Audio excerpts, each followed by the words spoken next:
So my name is Emma Meehan and I work here at the Boulby Underground Laboratory, this part of which is called Bugs. That's the Boulby Underground Germanium Suite, and I have a range of different germanium detectors here that are used in rare event physics searches. We use these to look at the components that detectors are going to be built out of. These kind of detectors, they want to be very, very low background, so the components they're made of themselves can contribute to that background radiation, and we use these detectors to screen the materials, to tell them which materials are best, and to quantify the amount of background radiation that the materials they choose are likely to contribute to their detector. The lab itself here is about 1.1 kilometres underground. And the reason for that is because we want to do the kind of science that we do in as little radiation as possible.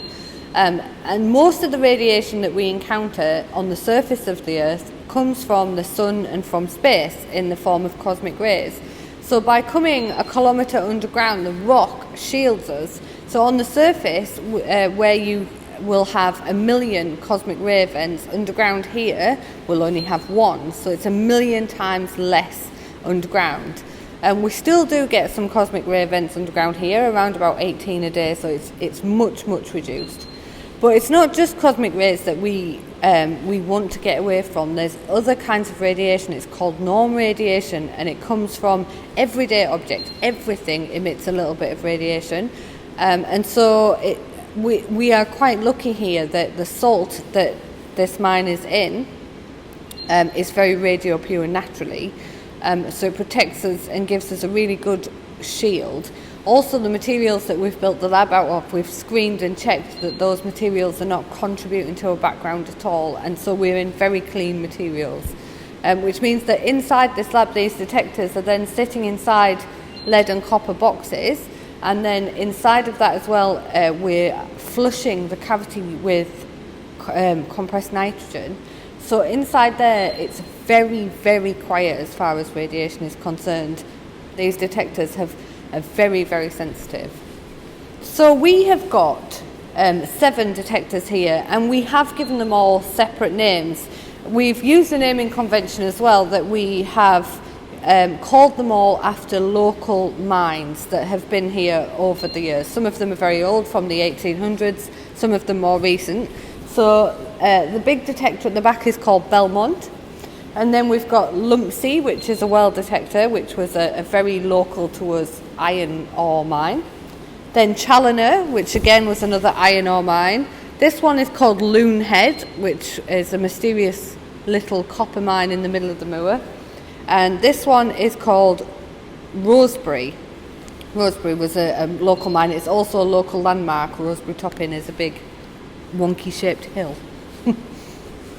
This lab being mine means I manage this lab, and I worry about every tiny detail in here, from mopping the floors, wiping the walls, to the placement of samples, keeping everything clean and sorted. So these detectors do feel very much like they are my charges almost. I need to care for each and every one of these, and it does get to the point when you're working day in and day out with machines like this that you develop a bit of a bond with them, and you understand them all and their differences and what they're good at and what they're not so good at. And it's very much, in this case, each of these detectors is an individual, in the sense that they are all germanium detectors, but they're different types and they are better at different things. So we kind of, you kind of get to a point where they have their own character, and you do have a little bit of a relationship with them. So yeah, some of them are easier than others. Some of them are quite new to me. So this one, at the moment, we have the shield, the castle that's on it, we just popped that in there last week. So this is a very new setup.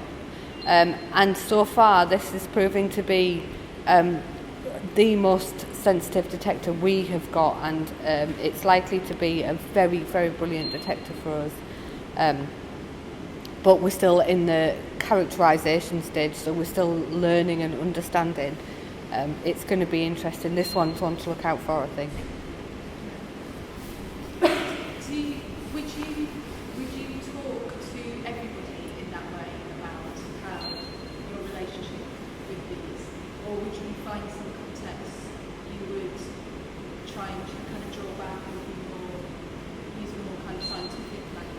Yeah, I'll be honest. If you were a funder offering to fund certain science in here, then perhaps I wouldn't be quite so familiar with the detectors. It would be much more about their actual capabilities, the specifics and the specifications and the statistics that come out of here.